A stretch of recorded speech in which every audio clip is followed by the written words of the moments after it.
Blood vessels क्या है?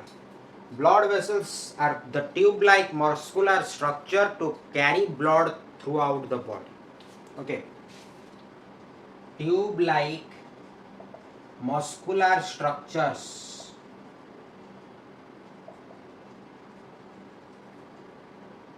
to carry blood throughout the body.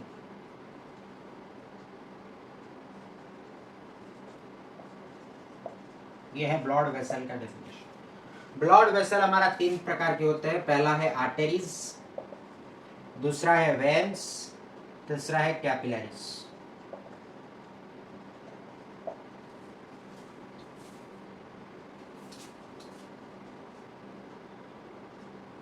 Okay, so arteries, veins and capillaries. Arteries क्या होता है, वेन्स क्या होता है, कैपिलरीज क्या होता है? आर्टेरीज जो है वो ऑक्सीजनेटेड ब्लड कैरी करते हैं.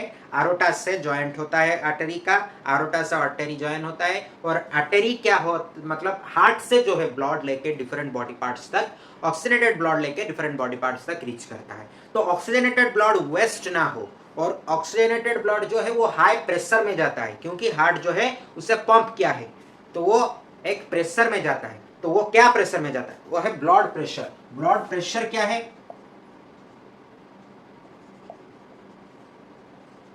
the force exerted on the walls of a blood vessel. जो फोर्स एग्जर्ट होता है ब्लड वेसल के वॉल्स में, उसी फोर्स को हम ब्लड प्रेशर बोलते हैं. तो आर्टेरीज जो ब्लड लेके जाता है वो 120 मिलीमीटर ऑफ हॉर्ज हमारा नॉर्मल ब्लड प्रेशर है. उसी प्रेशर में आपका आर्टरी जो है वो ब्लड लेके हमारे डिफरेंट बॉडी पार्ट्स को रीच करता है. इसीलिए आर्टरी जो है वो 3 लेयर थिक होता है. कितना लेयर थिक होता है? 3 लेयर थिक होता है. ऐसा है आर्टरी का नेचर. ये ऐसे 3 लेयर थिक होता है. ये एक लेयर गया, फिर ये दूसरा लेयर आया, फिर ये तीसरा लेयर. तो ये जैसे 3 लेयर थिक होता है to protect rupture of this artery wall and waste blood. ठीक है. फिर वेन्स क्या होता है? वेन्स जो है डीऑक्सीजनेटेड ब्लड आर्टरी लेके बॉडी पार्ट्स में पहुंचा दिया, फिर वहां से जो हमारा ग्लाइकोलिसिस प्रोसेस हुआ, क्रेब्स साइकिल हुआ, जो भी हुआ, एनर्जी मिल गया, लेकिन फिर कार्बन डाइऑक्साइड निकला. तो कार्बन डाइऑक्साइड को लेकर कौन आएगा? वो जो है वो कार्बन डाइऑक्साइड को लेकर वेन आएगा, या डीऑक्सीजनेटेड ब्लड को डिफरेंट बॉडी पार्ट्स से लाकर वेना का के थ्रू होते हुए हार्ट तक पहुंचाएगा. तो वो जो हार्ट तक पहुंचाएगा वो 80 mm of Horde 80 mm of Horde pressure में लाएगा. लेकिन वेन्स जो है वो है 1 लेयर थिक. वो ज्यादा थिक नहीं है, क्योंकि उसमें प्रेशर कम होता है, तो वेन रप्चर भी नहीं होगा. और अगर भी रप्चर होता है तो भी प्रॉब्लम नहीं है, क्योंकि डीऑक्सीजनेटेड ब्लड निकलेगा. ऑक्सीजनेटेड ब्लड हमारा वेस्ट नहीं होगा. और वेन आर्टरी जो है वो बहुत ही अंदर जाता है, लेकिन वेन जो है आप उसे ऐसे देख सकते हो स्किन के ऊपर. जिनका भी थिन स्किन है वो देख सकते हैं कि ब्लू कलर का या लाइट कॉपर सल्फेट कलर का आपके हाथ में यहाँ पे दिख रहा होगा. दोनों हाथ पे यहाँ पे दिख रहा होगा. हमारा जो भी ब्लड हमारा लिया जाता है, सलाइन दिया जाता है, ब्लड को हमारे अंदर, हमारा ब्लड लॉस हो गया है, उसे जरा ब्लड दे दो, हम ब्लड डोनेट करेंगे, तो हम इसी वेन से ही ब्लड डोनेट करते हैं. ठीक है, यानी कि डीऑक्सीजनेटेड ब्लड ही डोनेट करते हैं. ठीक है. तो ब्लड वेसल वेन में जो है, वेन में हमारा वॉल्व्स प्रेजेंट होता है. ऐसे ऐसे वॉल्व्स प्रेजेंट होता है. ये जो वॉल्व्स है ये इसलिए प्रेजेंट होता है ताकि जो ब्लड फ्लो कर रहा है वो ऐसे रिटर्न बैक करने पर ये जो ब्लड वेसल्स है, अगर जैसे, क्योंकि हमारा जो ब्लड का जो वेन्स में जो है वो प्रेशर कम होता है, तो ब्लड में अगर ब्लड रिटर्न फ्लो कर गया, देखिए इतना जोर में पानी जा रहा है, उसमें प्रेशर कम है, तो शायद वो रिटर्न भी कर सकता है. इसलिए उसकी जो रिटर्न को बंद करने के लिए, रिटर्न फ्लो को रोकने के लिए हमारा ब्लड वेसल प्रेजेंट है. ये ऐसे बंद हो जाएगा तो आपका जो ब्लड है वो रिटर्न नहीं करेगा, फिर वो उसी डायरेक्शन में जाएगा. अगर ब्लड का डायरेक्शन इसी डायरेक्शन में है तो वो ऐसे आएगा, तो ब्लड वेसल में जो है वाल्व से वो क्लोज हो जाएगा, ब्लड बैक फ्लो नहीं करेगा. और कैपिलरीज क्या है? इसे हम बोलते हैं jointer of artery and veins. Jointer of artery and veins means वो जो है सेल के पास ऐसे ऐसे ऐसे ऐसे होके, इसका बहुत ही थीन वॉल होता है. अगर सेल ऐसे है तो ये ऐसे ऐसे जाता है. जब आर्टरी से डिवाइड हो जाता है ऐसे डिफरेंट वे में, और फिर जब इसके ऊपर भी सेल के ऊपर जहां भी सेल को पूरा राउंड करके जो है कैपिलरीज जाता है, और वो कैपिलरीज जहां पे मिल जाता है तो वहां से वेन शुरू हो जाता है। ये आर्टरी है, यहां से वेन शुरू हो गया, ठीक है, क्योंकि यहां से ये डीऑक्सीनेटेड लेके जाएगा, यहां से ऑक्सीजनेटेड लेके आया, तो ये आ जाएगा आपका आर्टरी, ये हो गया वेन्स, और ये वाला जो पार्ट है ये आपका है कैपिलरीज, ठीक है।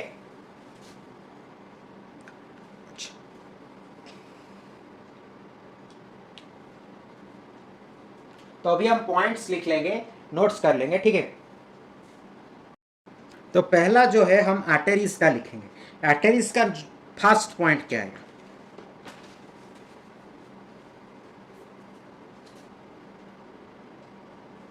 These are the blood vessels. These are the blood vessels that carry blood away from the heart to various body parts.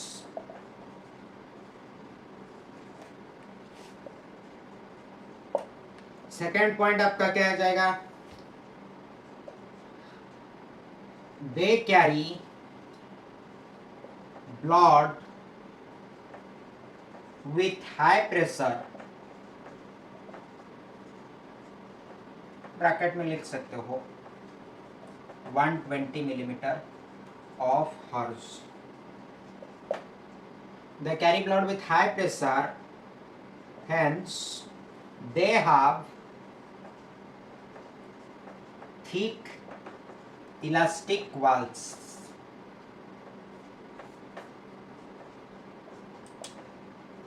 लेकिन इनका वॉल्व नहीं होता है, क्योंकि इसमें तो ब्लड हाई प्रेशर में जा रहा है, तो वॉल्व का क्या जरूरत है?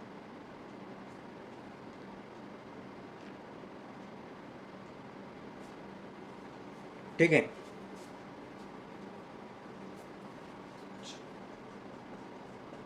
Third point, on reaching cell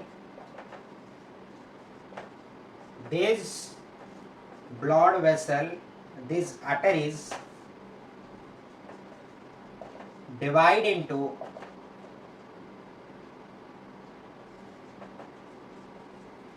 smaller blood vessels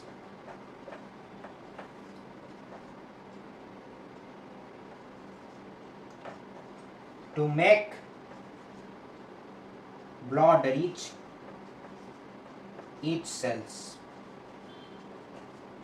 each cell, okay.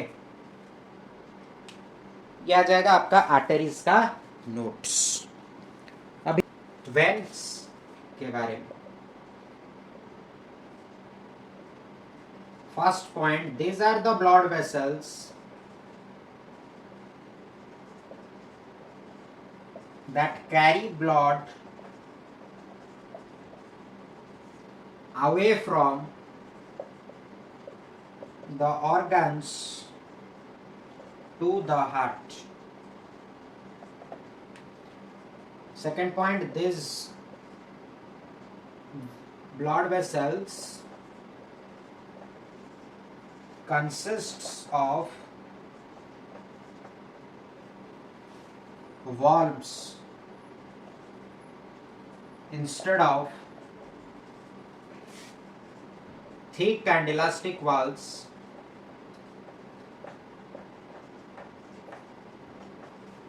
to prevent backflow of blood or ensure blood flow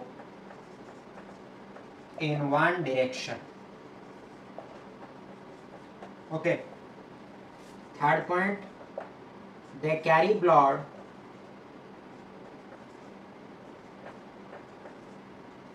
with a pressure of 80 mm of Hz.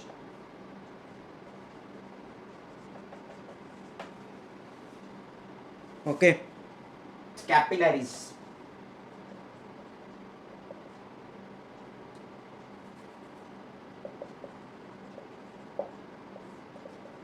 First point, they consist of one cell thick wall.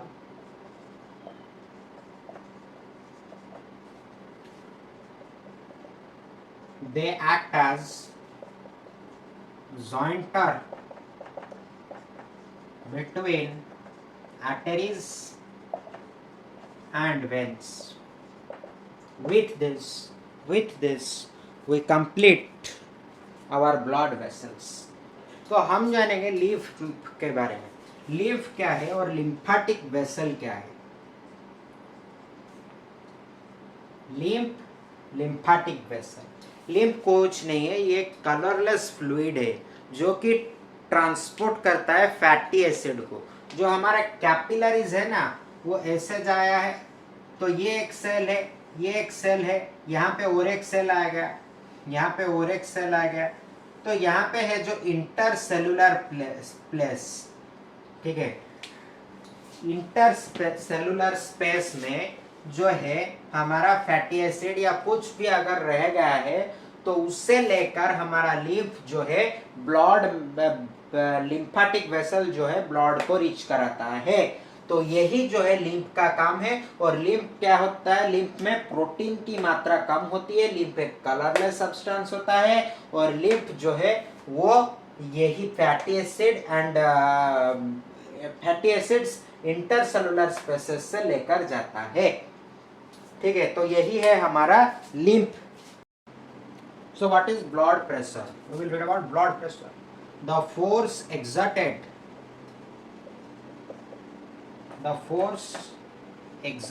on the walls of a blood vessel by the blood is called blood pressure. Okay.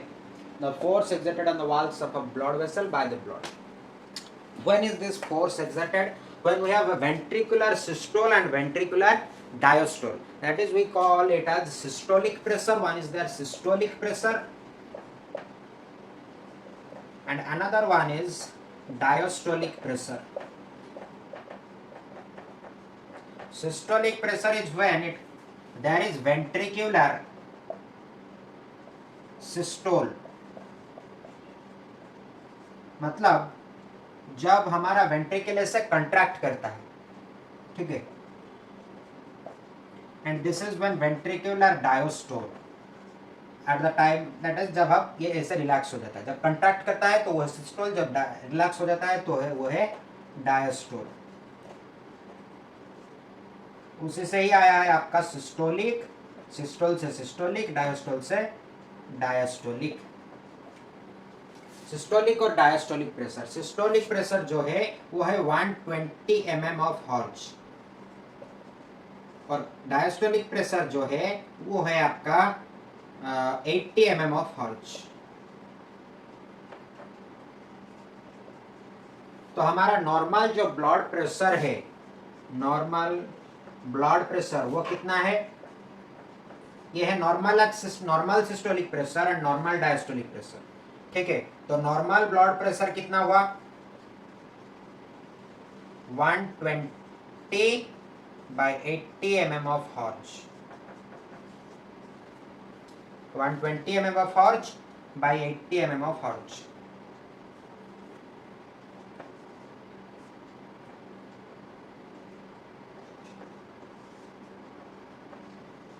Okay, तो अगर आपका जो normal blood pressure वो इतना है तो आपका blood pressure जो है नॉर्मल है। अगर इससे ज्यादा है तो भी प्रॉब्लम है, इससे कम है तो भी प्रॉब्लम है। कम है तो थोड़ा कम है चलेगा, लेकिन ज्यादा होगा तो ज्यादा प्रॉब्लम है। जब एट्रियोल का कंट्रिक्शन होता है, एट्रियोल का कंट्रिक्शन मतलब आप अभी जानते होंगे हार्ट ब्लॉकेज है या आपका डायबिटीज है, कुछ भी है, तो एट्रियोल ऐसे कंट्रिक्ट कर जाएगा। कंट्रिक्शन मतलब एट्रियोल कंट्रिक्शन, ऐसे एट्री वाल जा रहा है ना, ऐसे हो जाएगा, फिर वो ऐसे जाएगा, ठीक है। इधर एक साइड में होगा या फिर दो साइड में भी हो सकता है।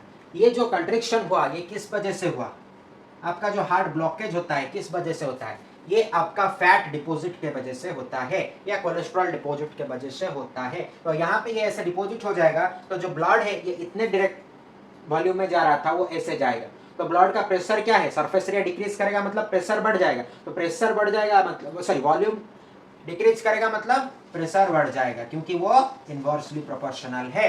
तो वॉल्यूम यहाँ पे कम हो गया, प्रेशर बढ़ गया, तो प्रेशर बढ़ गया यानी कि आपका जो यहाँ पे क्या हुआ, आर्टेरियल कंट्रिक्शन हुआ। आर्टेरियल कंट्रिक्शन होने से वो प्रेशर का मान बढ़ गया, तो प्रेशर बढ़ गया यानी कि आपका जो है ब्लड प्रेशर हाई हो गया। तो ब्लड प्रेशर हाई हो गया तो क्या होगा, आपका जो है ये वाल रप्चर कर सकता है। आप ऐसे पानी को फेंक रहे हो, ठीक है, ये ऐसे आप हाथ देके वो जो पानी स्प्रे करते हो ना वैसे फेंक रहे हो, लेकिन अगर अगर मान लीजिए आप ज्यादा प्रेशर दे दे तो क्या होगा, आपका नल से पाइप निकल जाएगा या पाइप फट जाएगा। तो वैसे ही आपका आर्टरी जो है वो फट सकता है, और आर्टरी अगर रप्चर हो गया तो इंटरनल ब्लीडिंग होगा, और इंटरनल ब्लीडिंग के वजह से एक आदमी का मौत भी हो सकता है, समझे। इसीलिए हाई ब्लड प्रेशर अच्छा नहीं है, ठीक है। फिर आया क्या, ब्लड प्रेशर को अगर आप नापोगे तो आप कौन से इंस्ट्रूमेंट पे नापोगे। डॉक्टर जो है आप कल तो डिजिटल आ गया है, लेकिन पहले आपका एक कफ होता है, ऐसे आपको रैप कर लेंगे एक बेल्ट जैसा, इसमें वो प्रेशर देंगे, आपके ब्लड फ्लो को रोकेंगे। प्रेशर कैसे देंगे, एक ऐसे कफ होगा, आपका स्फिग्मोमैनोमीटर जो है ये आपका ब्लड प्रेशर नापता है।